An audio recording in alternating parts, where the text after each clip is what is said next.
안녕하세요. LA의 비트쇼입니다. 우리들의 코인이 희망적인 모습을 보여주고 있죠. 오늘 이런 소식이 발표됩니다. 미국 CPI 2.9% 예상치와 부합하는 그런 결과인데, 예상치면은 뭐 그렇게 나쁘지 않은 거죠. 그런데 핵심 물가 상승률, 근원 인플레이션이라고도 하는 이 핵심 물가 상승률이 둔화되었다. 이 소식에 시장이 뜨겁게 반응하고 있습니다. 매우 좋다. 그리고 이스라엘과 하마스 가자 휴전 및 인질 협상 타결, 전쟁이 휴전이 된다면 모두에게 좋은 거죠. 그리고 인플레이션에도 좋게 반영될 수가 있습니다. 자, 오늘 조 바이든이 기자회견을 갖고 이 기쁜 소식을 알렸습니다.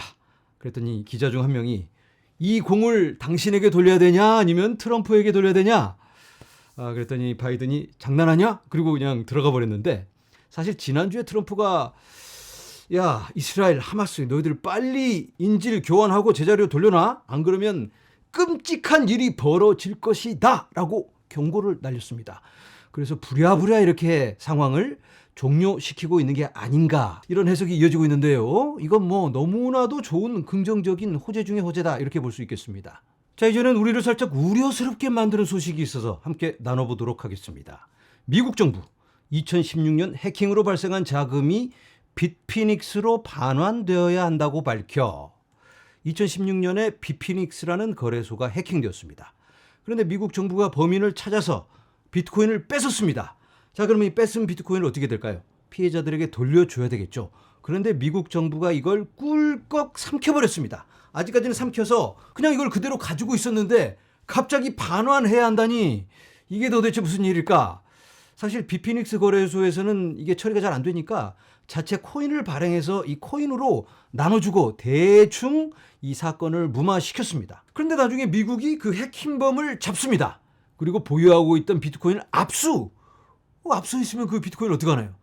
해킹을 한 비트코인이니까 이걸 피해자들에게 돌려주는 게 정상인데 미국이 입을 닦아버리고 그냥 그걸 꿀꺽 삼키고 딴 데 봐버려요. 아니, 이거 왜 안 돌려주나? 그때 제가 아마 이 뉴스를 여러분들께 보내드렸던 걸로 기억합니다. 당연히 피해자들한테 돌려줘야지. 피해자들이 뭐 다른 코인으로, 말도 안 되는 코인으로 피해 보상을 받긴 했는데 피해가 이만저만이 아니었습니다, 그 당시. 자, 여기에 대한 판결이 언제 나올지는 알 수 없지만 만약에 실제로 이걸 반환해라 라는 판결이 나온다면 제2의 마운트 곡수가 될 수도 있겠죠. 뭐 그 정도의 무게감은 없겠지만 이제는 기관들이 워낙 많이 진입해서 좀 단단한 비트코인이 됐으니까. 하지만 충격이 있을 수밖에는 없다. 그런데 왜 이 시기에 지금 이런 뉴스가 나오고 있을까요? 트럼프 엿먹어라? 비트코인 준비자산 웃기지 마. 뭐 이런 반암호화폐 무리들의 최후의 발악이 아닐까, 이렇게 생각해 볼 수도 있겠고, 어쩌면 비트코인 가격을 끄집어 내리려는 세력의 의도일 수도 있겠다. 뭐 이런 건 우리가 알 수 없지만 지금 당장 일어날 일은 아니니까 우리가 참고만 하면서 우리의 길을 가야겠습니다. 자, 여러분, 며칠 후면 트럼프의 임기가 시작됩니다. 자칭 코인 대통령이다, 이렇게 공약을 내세우면서 많은 것들을 준비하고 있는 듯 보이는데요. 시장에 많은 기대가 있습니다. 자, 그런데 거기에 앞서서 이런 이벤트가 열립니다. 크립토 볼, 암호화폐 업계의 수많은 억만장자들이 함께하는 그런 이벤트인데요. 이번에 암호화폐 차르로 임명된 데이비 sak스라는 사람이 이걸 주관합니다. 참가비는 $2,500부터 시작되는데요. VIP 티켓은 $10만, $100만 달러라고 합니다. 이번 행사는 온도 파이낸스가 후원하고 있다고 합니다. 벌써 트럼프의 취임식에 $100만 달러를 기부했고요. 그리고 이번 행사, 크립토 볼이라는 행사에 스폰서로 참여합니다. 자, 우리가 생각할 때 트럼프는 비트코인보다는 이더리움을 더 좋아하는 게 아닐까, 이런 생각도 있을 수 있겠는데, 자, 이 데이비드 베일리라는 사람이 세일러의 $10만 달러 파티에서 이렇게 이야기를 합니다. 트럼프는 자신이 상당한 양의 비트코인을 소유하고 있다고 말했습니다. 정확한 숫자를 공개하지는 않겠지만 그 당시에 이런 이야기를 나눌 때 이 사람이 트럼프의 어드바이저입니다. 그래서 트럼프와 비트코인 얘기를 계속했는데 그 당시에도 상당히 비트코인을 많이 가지고 있었고 그 후로 가격이 많이 올랐죠. 자, 이런 사람이 트럼프가 상당한 물량을 가지고 있다, 이렇게 이야기를 하는데 뭐 두세 개, 10개 이렇게 가지고 있는 건 아니겠죠.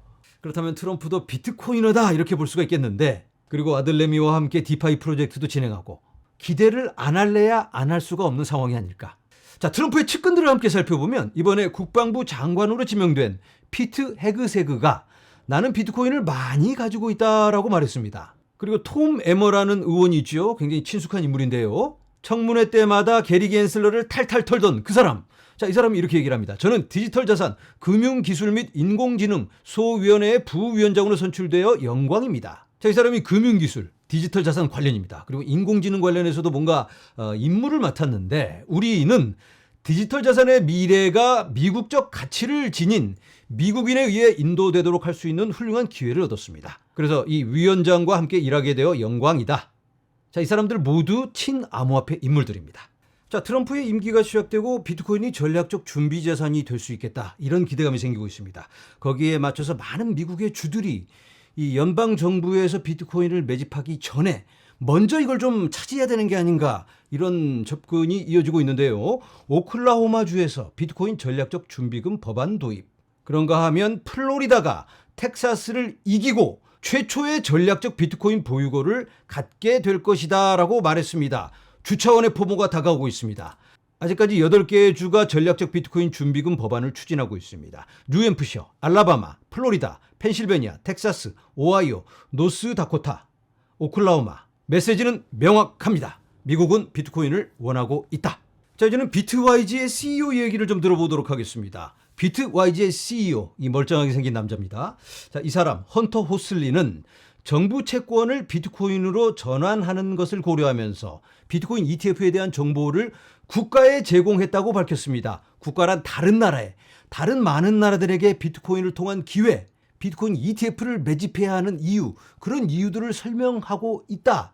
이런 이야기를 하고 있는 겁니다. 그 말을 들었는지 말레이시아의 안와르 총리는 말레이시아가 비트코인과 암호화폐에 대해 신속하게 움직이는 것이 중요하며 기존 금융 시스템에 갇히지 않는 것이 중요하다고 말했는데요. 바로 이 사람입니다. 말레이시아 총리가 비트코인과 암호화폐가 금융 세계를 혁신할 것이다. 우리는 가만히 앉아서 기다리지 말고 다른 사람들이 이미 그것을 한 후에 강제로 그렇게 하도록 해서는 안 된다. 자, 다른 나라들이 먼저 다 하고 나니까 아이고 하고 쫓아가야 될까요? 아니면 미리 움직여야 될까? 답은 나와 있지 않나. 자, 이제는 리플 관련 소식입니다. 리플이 오늘 굉장히 좋은 모습 보여주고 있죠.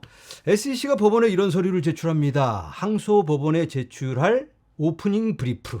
항소를 시작하는 전반적인 요약 서류다, 이렇게 볼 수 있겠는데, 중요한 건 이 내용이 예전에 있었던 그 내용 그대로 복사판입니다. 이걸 보고 리플 투자자들의 가슴이 뜨거워지고 있습니다. 아, SEC가 이거 의지가 꺾였다. 우두머리 모가지가 날아가는 마당에 전의를 상실하고 그냥 예전에 있었던 거 그대로 그냥 복사해서 그냥 내놓고 형식상 하는 신용만 하고 있는 게 아닌가. 여기에 대해서 리플 측에서는 예상대로 SEC의 항소장 요약은 이미 실패한 주장을 다시 한번 되뇌는 내용이며 다음 행정부에서 포기될 가능성이 큽니다. 게임 끝났다. 이렇게 이야기를 하고 있습니다. 그리고 거기에 덧붙여 이런 기사가 나오고 있습니다. 트럼프 하에 SEC는 사기와 관련되지 않은 암호화폐 사건을 동결할 수 있다. 사기친 코인들은 잡으러 다닐 수 있겠지만 멀쩡한 코인, 이거 뭐 이렇게 해서 시비가 있을 수 있네, 다른 해석이 있을 수 있다, 이러면 이제 아무런 의미가 없다. 왜 그러냐면 SEC 민주당 의원 3명 중 2명이 도널드 트럼프가 1월 22일 취임하기 전에 떠날 예정이다.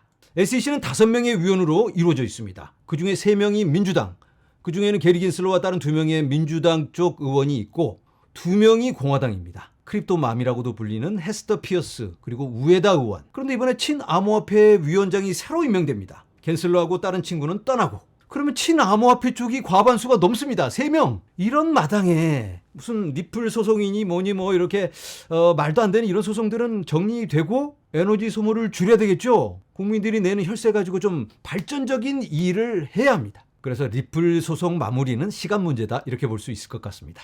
자, 이제는 프랭클린 템플턴에서 발표한 AI 관련 자료를 나눠보도록 하겠습니다. 제가 지난 영상에서 AI 에이전트에 대해서 설명을 드렸죠.